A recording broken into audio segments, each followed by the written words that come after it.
Hello everyone, hope you all are doing fine. This is Gautam from Shailaja IS and yet another video on the mains current affairs issues. In this video, we'll discuss on the recently introduced and passed legislation in Parliament termed Transgender Amendment Protection of Rights Bill 2026. It was introduced in the budget session of Parliament in 2026. Within 2 weeks of its introduction, it was passed both by Rajya Sabha and Lok Sabha. It is now awaiting assent or approval by the President. In this video, we'll try and first cover what are the key features or the changes that has been brought in by this amendment bill. But before that, we'll try and look at the background or the historical evolution of this entire legislation itself, because it is trying to amend the 2019 Act by making certain key changes. So we'll try and understand the background, the key changes, what are the arguments that government is giving in order to bring in these changes, and finally we'll try and understand the criticisms of this new amendment bill. So people from transgender and the broader LGBTQ community are protesting on the streets opposing the provisions of this bill.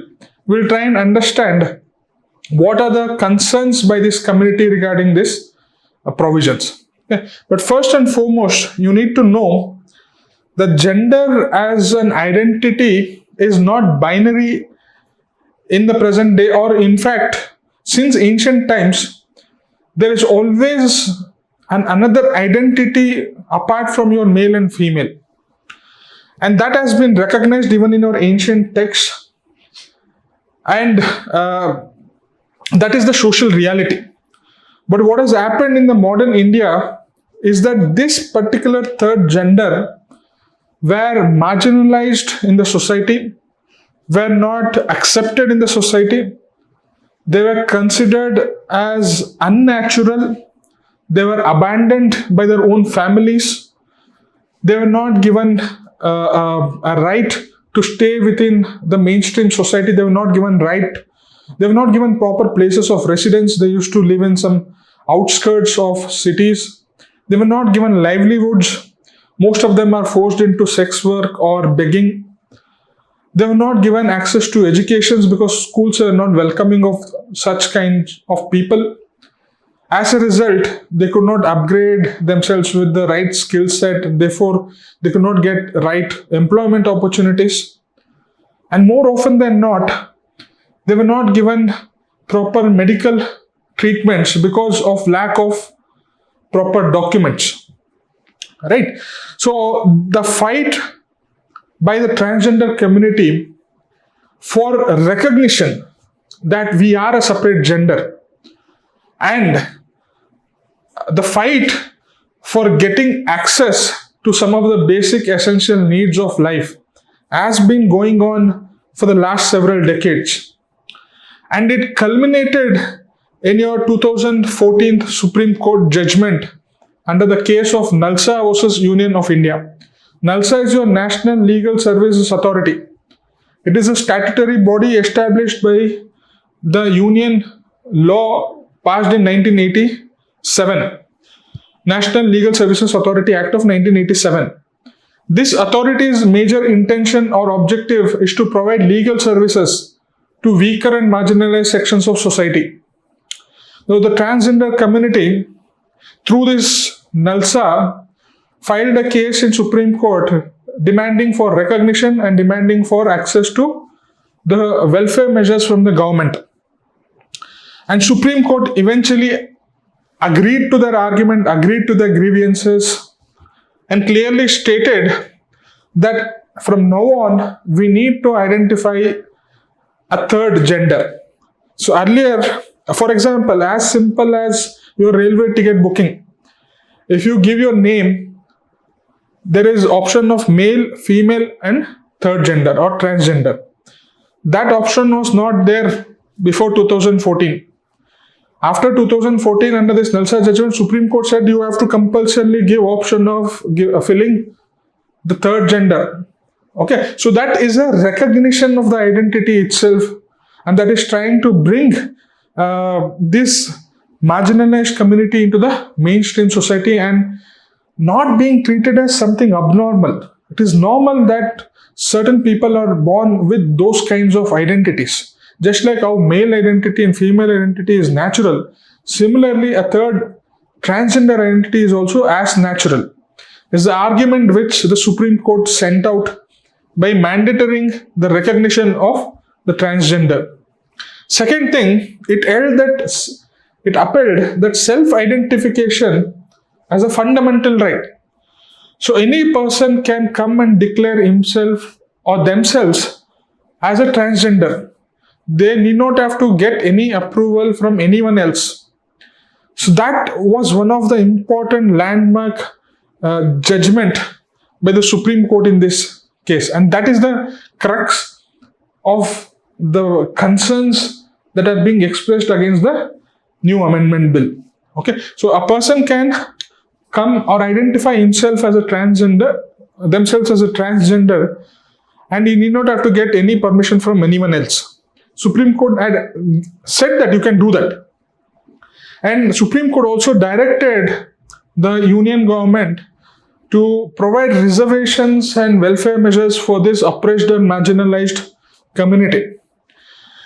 Likewise, continuation with this judgment, landmark judgment in 2018, Navtej Singh Johar versus Union of India case, your Supreme Court struck down your section 377 of Indian Penal Code.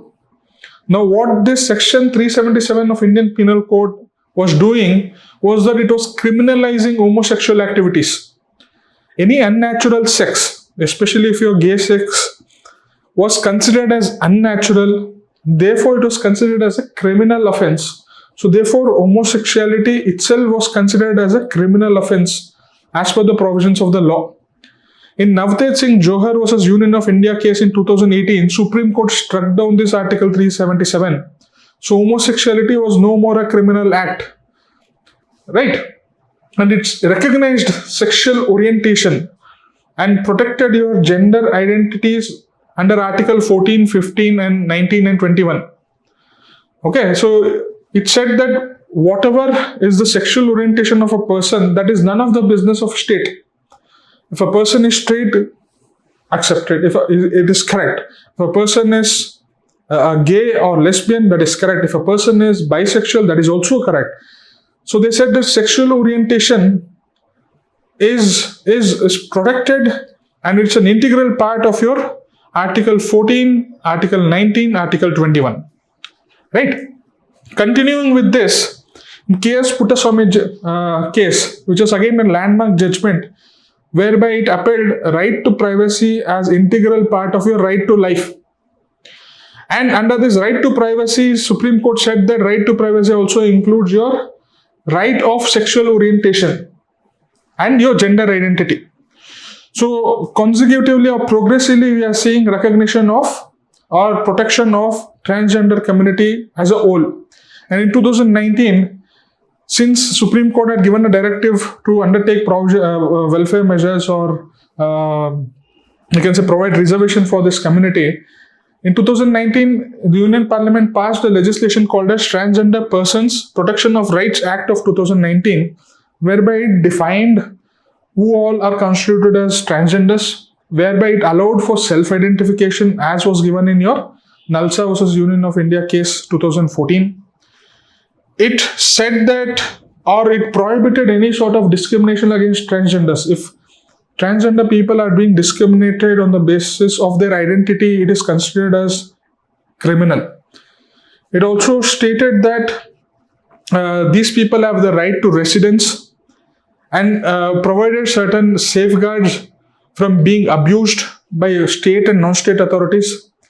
And more importantly, it established a National Council for Transgenders who will look into the welfare measures of the transgender community and advise the government on the policy measures to be taken for the welfare of the transgender community.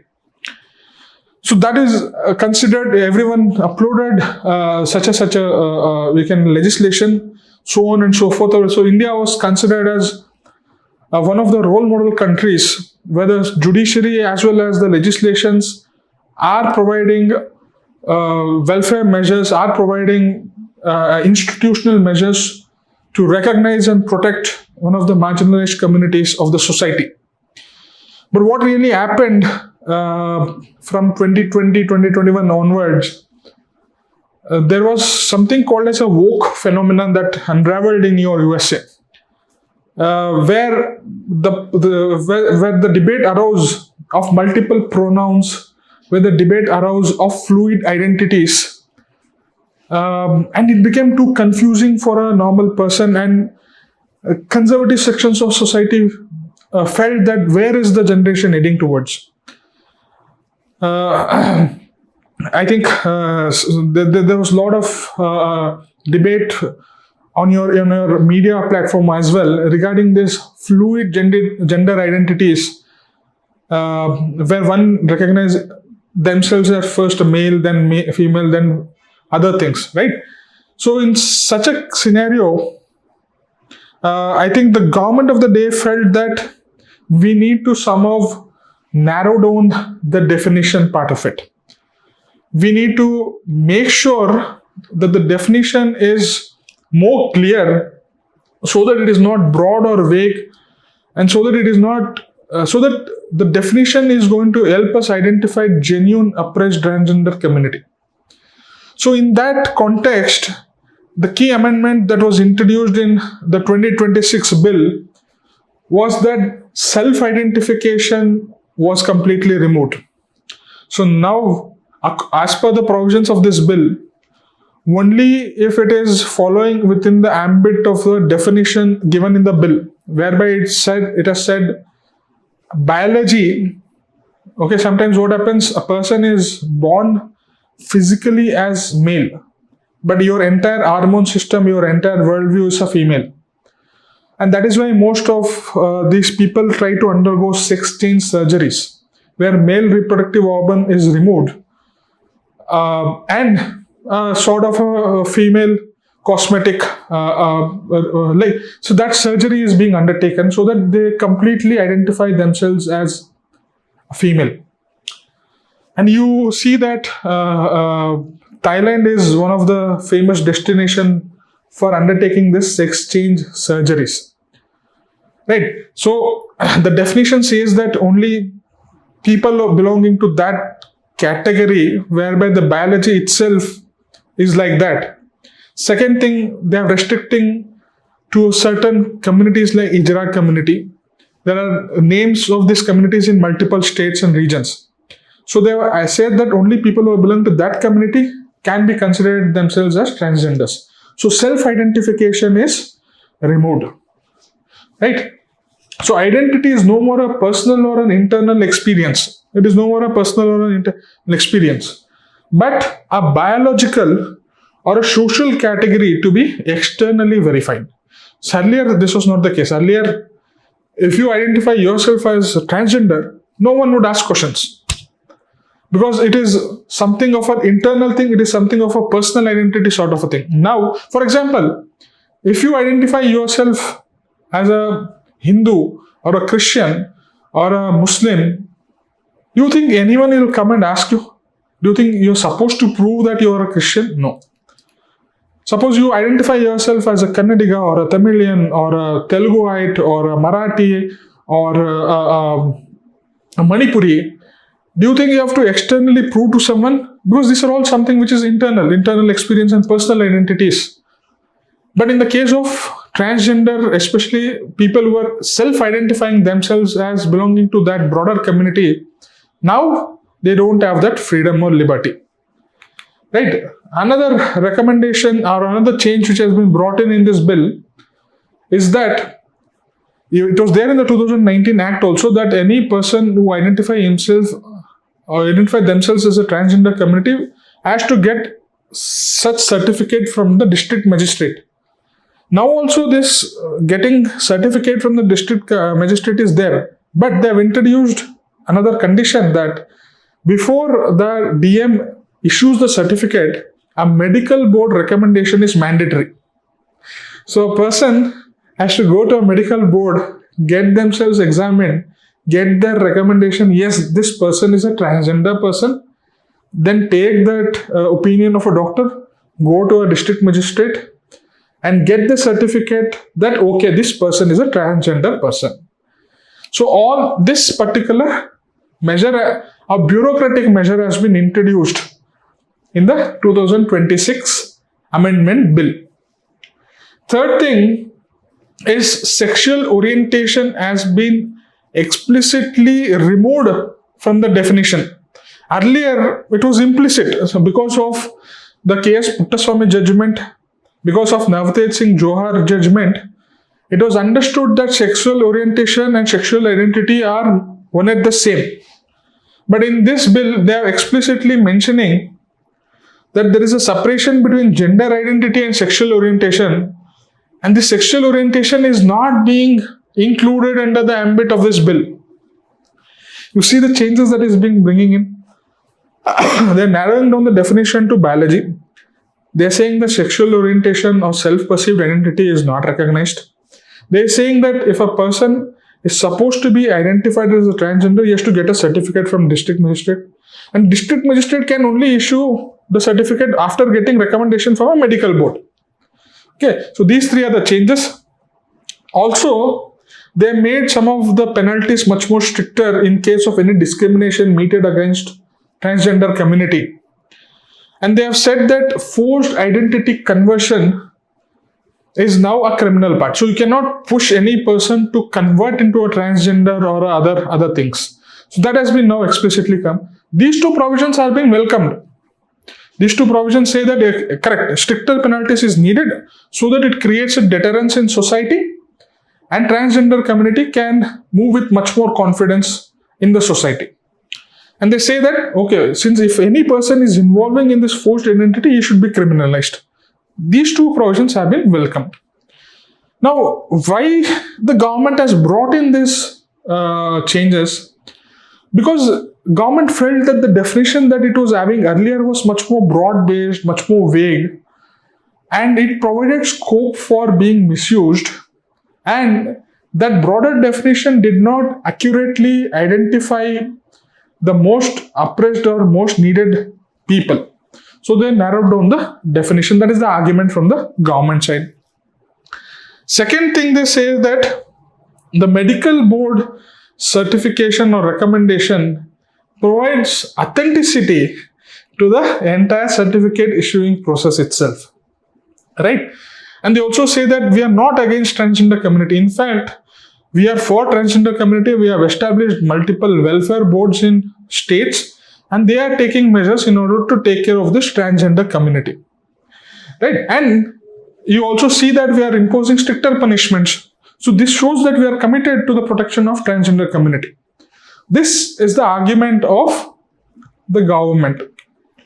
Now, what do you mean are the criticisms of this entire provisions? First and foremost, the narrow definition part of it goes against the judgment that was provided in your NALSA 2014 case, which had explicitly recognized self-identification for the transgender community. Second thing, by trying to get medical board recommendation, you're trying to act as a gatekeeper. Right? Like how uncomfortable it is. Suppose the same rule applies for a male, where you cannot identify yourself as a male and you want to get a certificate from a particular district authority, and for that you need to undergo medical examination. How bizarre and absurd that looks, right? So that is one of the arguments which is violating the dignity of that individual. You're supposed to go and get examined by a set of medical doctors. Don't you think it is the dignity of an individual is being violated over there? Right? And one of the MP clearly pointed out, the Congress opposition MP said that when we are taking oath, we are self-identifying ourselves as male and female. Now, why is that difference being made for a transgender community whereby they have to produce a certificate? So this is clearly a violation of Article 14, is one of the argument made by the opponent MP. Right? Another big criticism is that before introducing a legislation, have you undertaken discussions or consultations with the stakeholder community? Have you done that? That is not being done. Why was there a need to rush through the legislations in the span of 2 weeks? So there is criticism on the procedural grounds also. And they say that you're saying that welfare boards are established, but we also have a data that nearly 5,500 applications are already being rejected. So how effectively your boards are being functioning, right? And another big argument which is being made is that you're taking retroactive measures. That is, you're going to say that from 2019 onwards, we are trying to make changes, which is considered as somewhat unconstitutional. So what ultimately we can say is that obviously this amendment bill is going to be challenged in the Supreme Court, and we might have to see if these provisions are going to be upheld or not. But nevertheless, you got a brief idea of the key amendments that were brought in, what are the arguments given by government, and what are the criticisms against it. Please let us know, are you convinced with the government arguments, or do you think there is some valid fairness in the criticisms by the protesters, right? Let us look into the small question. The 2026 amendment to the Transgender Persons Act replaces a rights-based framework with a biology-based one. Now examine the key changes introduced by the amendment. They are arguing you pros and cons or merits and demerits of the amendment itself. If you're able to attempt this, and if you want to get a feedback on this answer, please send your written answers to this particular WhatsApp number or Telegram number, or you can email it to my email ID. All the very best.